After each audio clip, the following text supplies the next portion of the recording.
everyone, welcome to another episode of Soul Talks with Alka. Domestic violence cuts across every race, every culture, every religion. But not everyone is brave enough to talk about it. Today I have with me Sandy. Sandy, welcome to our show. Thank you for having me. Thank you for agreeing to talk about it so easily, right? And I didn't think when I asked Susan, hey, will she talk about it? She was like, yeah, Sandy will talk about it. Yeah, most of the time people are hesitant to come forward, but first of all, I have been out of that situation for a long time, and my feeling is that if I can do it, then so can other people, and it's important to get the word out there, because whenever I'm with a group of more than 5 women, domestic violence has impacted at least one of them. Yeah. So it's just that prevalent. Wow, so the statistics like 20%? Yeah. In my experience, yeah. Wow. Not everybody reports, so the statistics might not be exactly the same, but yeah. That's wow, about okay. it. So Sandy, tell me a little bit about how long were you married? I was married for 17 years. Okay. I got married, I don't remember how old I was, but old enough to know better. No. One would think. I was not an early bride. It's funny because looking back on it now, I think somehow I knew that I was getting in trouble, because when I am nervous, I eat, and I just before the wedding, for the last week or 2, I just couldn't eat anything. That's when I'm like over the top nervous. So I think show my body, that you eat. Well, that's been a long up and down too. Okay. So, but anyway, yeah. So I couldn't get anything down, and I think it was my body telling me somehow or other. I knew that this was not a good idea. I think what happens with a lot of women is they get hooked by this really charming person, and it becomes, this love story, and we're envisioning forever after and stuff. Yes. And when I think for me and for most women, you get hooked on the idea of somebody loves you. Yes. And he had told me that his wife had died, and that's why he was now single. Mm-hmm. And as we continue to date and stuff, and things get a little bit more serious, it was time for me to meet his kids. Mm. And he had to tell me that his wife wasn't dead after all. Oh my. That they had been divorced. And I was upset. I didn't talk to him for a while, and then he sent me this lovely song. It's like, you're the best thing that ever happened to me. And I made excuses for him. Of course. And that was one of the early signs that there was something wrong. Yeah, you didn't listen to my intuition. I didn't listen to my gut. And I guess I'm pleased with myself that my intuition was telling me something. Yes. Because I think for a lot of women, for me, I married a man who treated me with the same disrespect I thought I deserved. So I was complicit in it. Yes. And for many people, because this does tend to run in families, generational, for many women or men, it's normal. It's normal. Yeah. I remember when I first reached out to get help at a local domestic violence agency near me, and I went in there, I guess it was probably for an assessment, a risk assessment. And, I was telling her, well, I know that men are bullies, and I know this is normal behavior, but this is too much. And I kept on repeating, this is too much. And she said, that's okay, I believe you.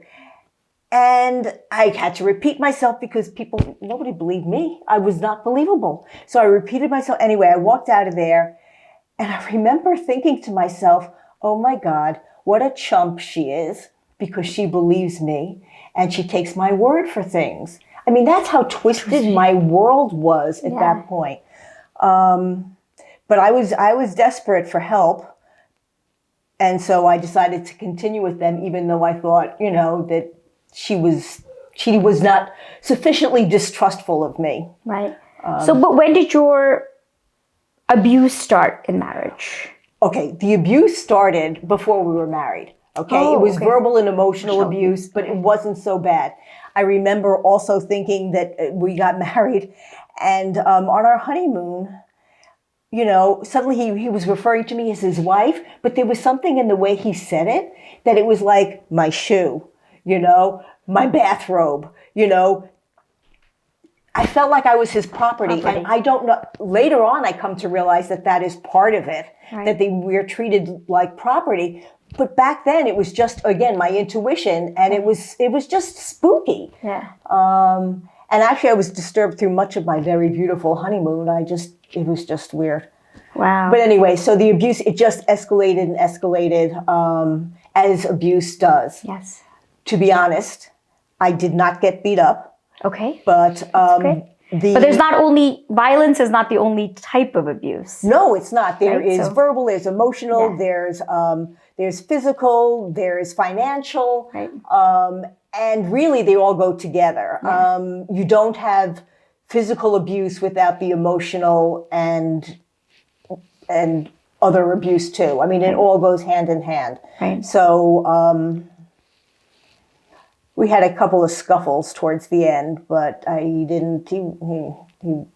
Because if he had hit me, he would have had to own the fact that he was abusive. Yeah. And he didn't want to do that. And a lot of times I think when verbal and emotional abuse is happening, because you don't have scars that are visible, people don't acknowledge it as quickly, right? Because it's not something you can see.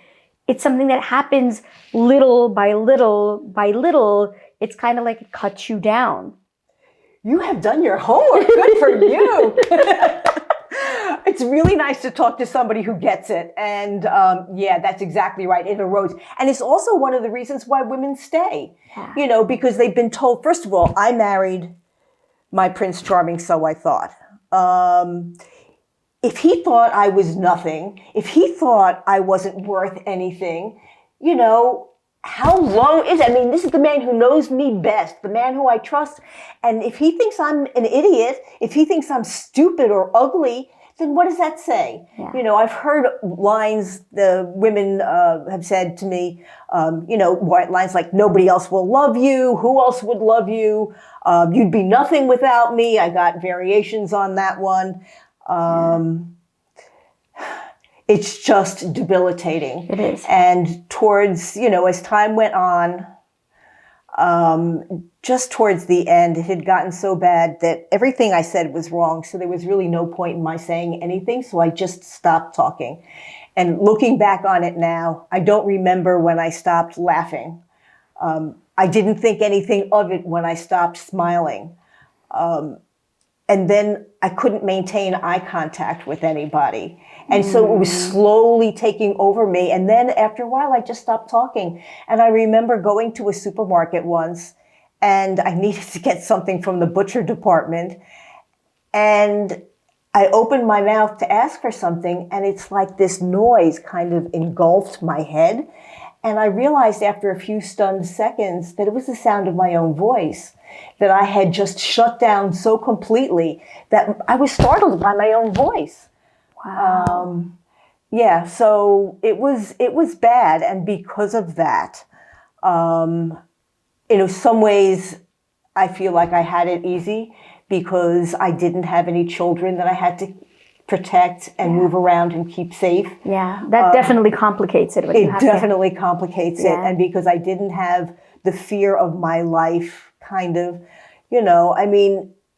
because I didn't have to, I knew I would be able to get a roof over my head and food to eat. Yeah. So there were lots of other complications that I didn't have, and it was excruciating for me. Yeah. I mean, my life just turned upside down. I felt like the ground crumbled below my feet, and I was just in free fall. And if it was like that for me, can I imagine what it's like for other people?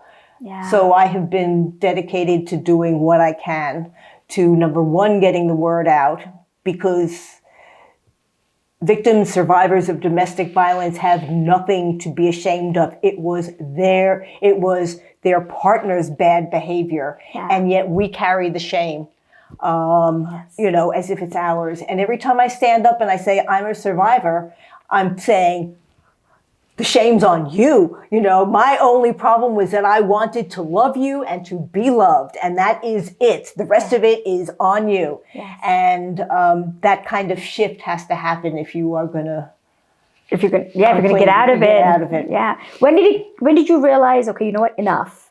I've had enough. I need to get out. What was your tipping point, so to speak? Well, my tipping point was started really when I realized that I was no longer capable of talking. Okay. The other thing that happened was that my mom was diagnosed with a kind of cancer for which there is no cure. And I had a food business, which I decided I needed to sell because it was 24/7 working. So I kind of dumped it so I could spend some time with my mother. And I would only go in initially, she lived in New York City. I would only go in to visit her, once every 2 weeks. And my husband had a problem with that. And at first it was like, well, you got to tell me in advance because first of all, he was retired. Okay, so he had nothing going on anyway, and I was taking the train into the city. So he said, well, I can't just change my life around at the last minute just to get you to the train station, which was 5 miles away. And it's like, okay, fine. So then I started making appointments with my mom to go into the city, 2 months ahead of time, and I would present him with that. And he would go, oh, I feel like I can't even live my life because your schedule is always going around your mom, and you're going in there so often. Oh, this was a good one too. She's going to outlive all of us. You wait and see. So, okay, fine. So that wasn't going to work. So then I decided that I would walk to the train station so I wouldn't have to bother him. 5 miles. 5 miles, and I did that once, and it was fall, I guess. And I said, okay, fine. I did this once, but when it starts to get dark out early and the weather turns bad, can I really continue to do this? But it was right foot, left foot. I was taking it one step at a time. I think he realized that our neighbors might be passing me by as I was hoofing it to the train station. And I think that caused him some embarrassment. So it's like, so walking was no good. Right. So then I said, well, I'll take a taxi. Oh, we're going to go broke if you take a taxi. I mean, and what I realized is it wasn't that I was doing anything wrong. Right. It was that everything that I did was wrong. And he had to make that happen. And that was a big aha moment for me too. Okay. Because I realized after trying 16 ways from Tuesday to try to figure out how to not anger him, he was going to get angry one way or the other. The issue was he didn't want me spending time with my family, which is something else that happens. The isolation, doesn't like your friends, doesn't like your family, finds excuse after excuse so that you don't go and see them because they know that these people will support you. That's right. And they can't have you, that takes away some of their power as far as they're concerned. They have to cut off the branches. They have to cut off the branches, Yeah, because they know that you'll have a support system and you won't be able to get out. Right. That you will be able to get out, right? Rather. And that's a real problem. Yeah. So, when I realized how far I'd shut down and I realized that there was nothing I could do, my mom was actually really the tipping point because I could not go and see her and it's not done. I'm not doing that, I mean, if I have to choose between you and her, I guess I'm going to have to choose her. Yeah. So then when you made that call to a risk assessment center, right? Did the phone weigh a ton? That time, that's a very good comment. I didn't know what I was doing. Actually, I was very lucky. The agency near me had a drop-in support group. Oh, okay. And what was magical about that for me was that I could talk or not talk. Oh, okay. I didn't have to sign up for anything. I could show up 1 week, not show up ever again, show up every week, whatever. And it gave me an opportunity to listen to some of the other stories and to decide if this is a group that I fit into. Very nice. And I did. And we all learned from each other. And it was an eye-opener because I got a chance to interact with people that I never thought I would. And some of them were wealthier than me, and some of them had, very little money, but we swore we were all married to the same person. Isn't that funny? And we all used, every single new person that came into the group used the same words, Dr. Jekyll and Mr. Hyde. And it was weird, it's like, how come we're all using the same words? But we were all using the same words. Wow. Time after time. So if someone is going through this, where do you find the support groups? Where do you make that call to go to something to see, well, can I do this? Because it is like a process. It's a process. It is a process. There are national hotlines. There are local hotlines. There's one in New Brunswick that is run by Women Aware. So if you want to get out, you can. Most of these domestic violence organizations have emergency shelters. They are safe. They will find you where you need to be found, and they will give you support and services, steer you to support and services that can help you get out. Also, the camaraderie, knowing first that you are not alone. This happens to all nationalities, even all sexes, all sexual preferences. I mean, abuse is abuse, and it happens everywhere. So please remember that, you can do it. I did it. I know hundreds of other women who are so brave that have done it. And, it's hard, it's scary, but what I have found out is that staying in an abusive relationship is so much more scary and so much more difficult than actually looking at the truth. But since then, you have turned your life and become a volunteer, and you actually are helping women who are in this situation. So talk to us about that, of where you kind of made lemonade out of lemons, so to speak. Well, I'm not sure whether I'm making lemonade, but I am doing something that is really meaningful to me. Again, when I started my, I'm going to call it recovery or healing process and stuff, and I realized that it really wasn't me, it was him, and it was his shame, and that really that the truth is so much better than the lies that I was telling myself, and the lies that, in my case, I had been told by people close to me since I was a little girl. So there is a happiness. I mean, what bothers me most is that what keeps people, women or people, back is the lies. And it would be one thing to be held back by fear, but they're not even true. You know? And so I need to be able to use my voice to speak up and to help people, because it takes a lot of support and a lot of time. Yeah, and it takes a lot of courage also. It takes a lot of courage. Yeah. Okay. So did you go to therapy? Oh my God, I am the queen of therapy. Are you? Okay. Yeah, so would you advocate therapy? I definitely have all the therapy you can get. Now, number one, okay, at first when my husband and I we went to a marriage counselor. And I remember walking out of his office one day and saying, oh, he's almost I have to take this from my husband, but I have to take it from my shrink. And then in my head, something clicked. And it's like, oh, I'm taking it from my shrink. And then the part B was, I have to take it from my husband. It was the first time I realized maybe I didn't have to. Anyway, so I got out from there. Then I started with the support group, and that was once a week. Okay. Then a friend of mine she wasn't a friend of mine. This is a woman I had met once, and she was a friend of another friend of mine. She heard about my situation. When she heard, she immediately gave me her garage door keys and her house keys and told me I could start moving stuff out of my house. This is something I didn't even know.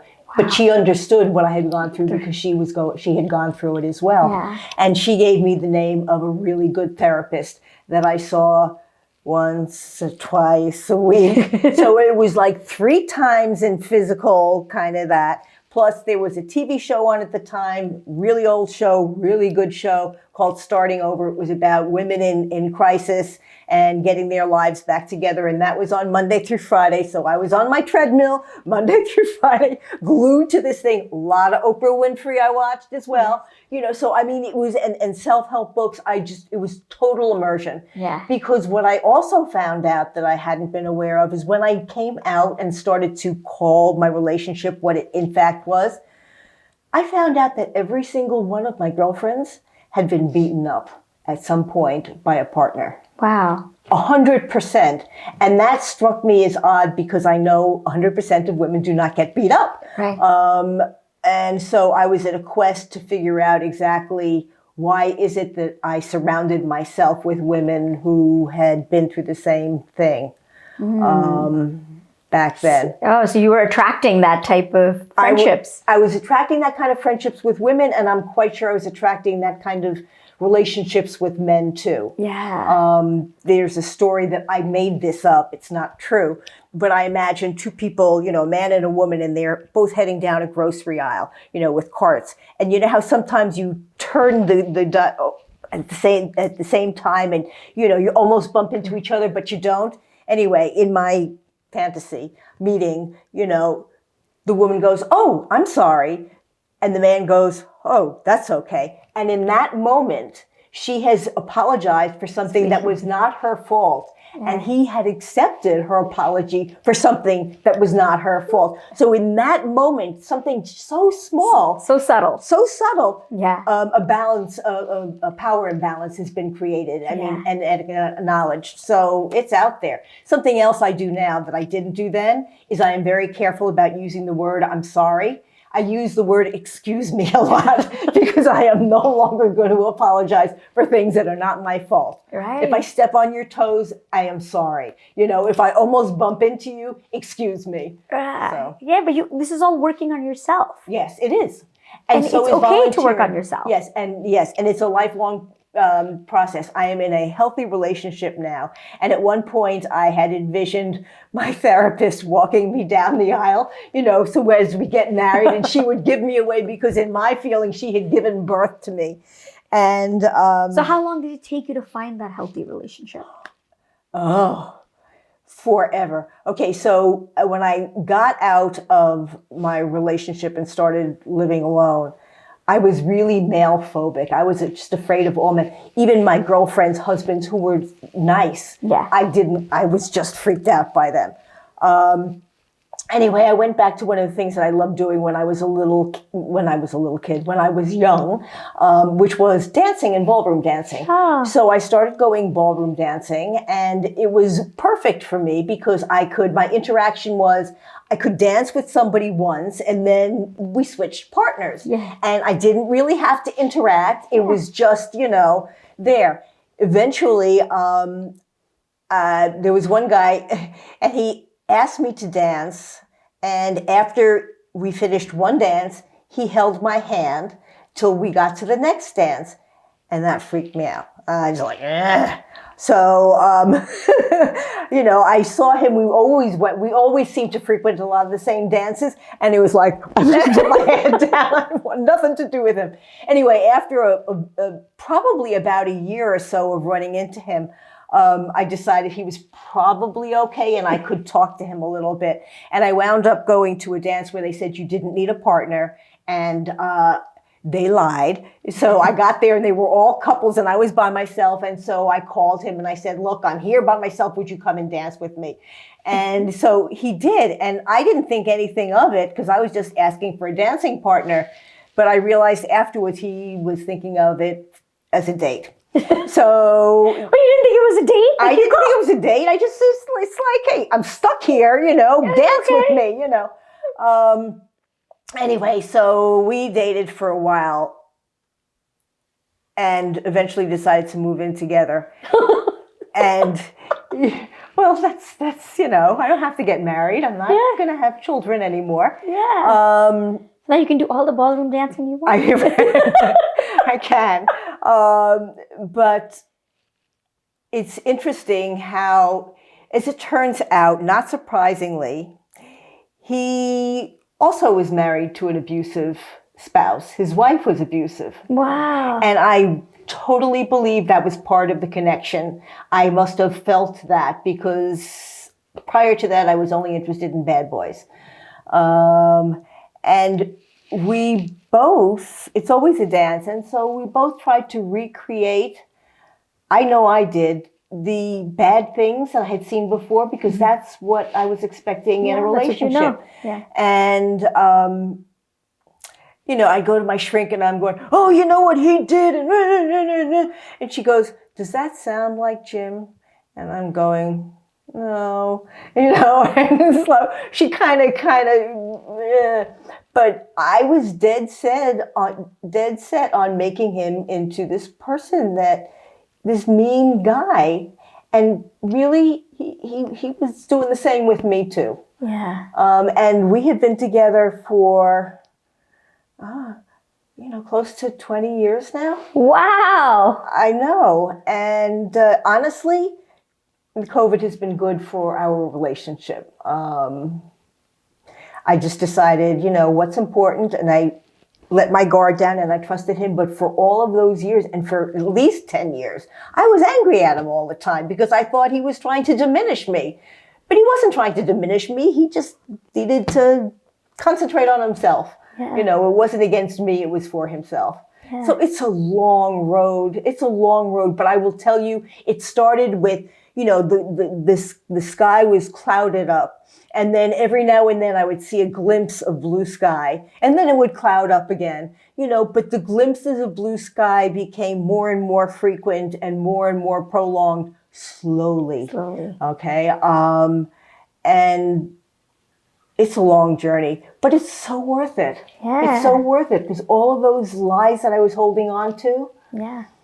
And plus, it's possible to find love and be loved, right? Yes, and you don't have to think. A lot of women don't. Right, and accepted for who I am and loved for who I am. For the longest time, I couldn't even see him. I was so guarded, and I realized I started it, but it was to his credit. When I started letting down my guard, he started letting down his. And now, I am into food, so he calls for a food professional, and it's like for a long time he couldn't even acknowledge it because he wasn't a foodie, and he's an engineer. It's like, I need an engineer. He puffs up and comes running down the steps, but it's a matter of mutual trust. And I had never seen that in my life. Yeah. And it wasn't my fault because I had never seen it,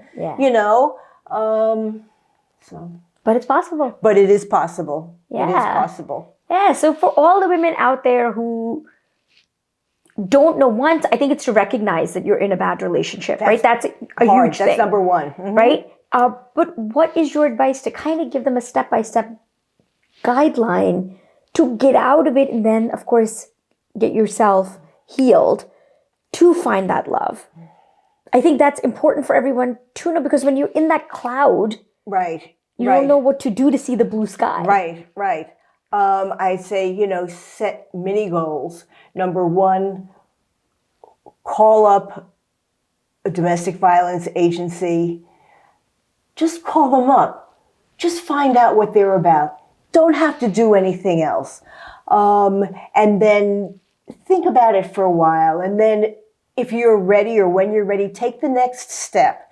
If you've got friends that you can trust them. But it's kind of hard to know who to trust, because frequently we surround ourselves with toxic people because that's what we're used to. So, if you trust a friend and they turn on you and tell you you're wrong, don't let that get you down, okay?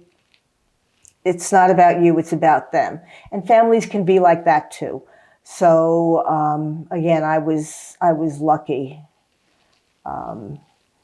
But I would take it slowly and talk to them and just take it one step. For me, it was this support group, which I found very helpful. And one of the women, because it was all about secrecy back then. I didn't want my mail coming to my house because I was so she said, oh, get a post office box. So I got a post office box, but it couldn't be in the same town. It had to be like 3 towns over. It took me 45 minutes to get there. But whatever you need. Yeah. You need to do that, it's okay. Whatever it is that makes you feel safe. Yeah, exactly. I was lucky I had my friend's garage, but I also, a little misprivilege here, joined a gym. I had a gym locker. So I took my little things and I put them in the gym locker because I knew he wasn't getting into the women's dressing room. Right. So just whatever you do to need, and just know you're not alone, but you need to talk, you need to shed a light on it. Yeah. And there are people out there who are willing to help you. Absolutely. You just need to to reach out. Yes. Yes. I think reaching out is something you have to do because nobody's going to reach out to you. You'll have to reach out. Right. Yeah. Right. And again, take it at your own speed. Yeah. But take that first step. Absolutely. And with that, thank you, Sandy. We want to thank you because it's nice to come and share your journey, but also to share that there is light at the end of the tunnel. There can be. It's hard work. It is frightening, but it is so worth it. Yeah. And I really want to thank you again. I've said it before, but you are just a delight, and you know what you're doing, and your compassion is visible to me. Oh, so thank you. Really, thank you. Thank you. And thank you for coming. We hope this helps one person. Again, we are here. If you need any help, if you have any questions, we'll give you numbers to reach out to. Please give me a call, write a message, and I will connect you with Sandy if need be. But reach out to us. Don't feel alone. Thank you for tuning in to another episode of Soul Talks with Alka, and we'll see you again next time. Thank you again.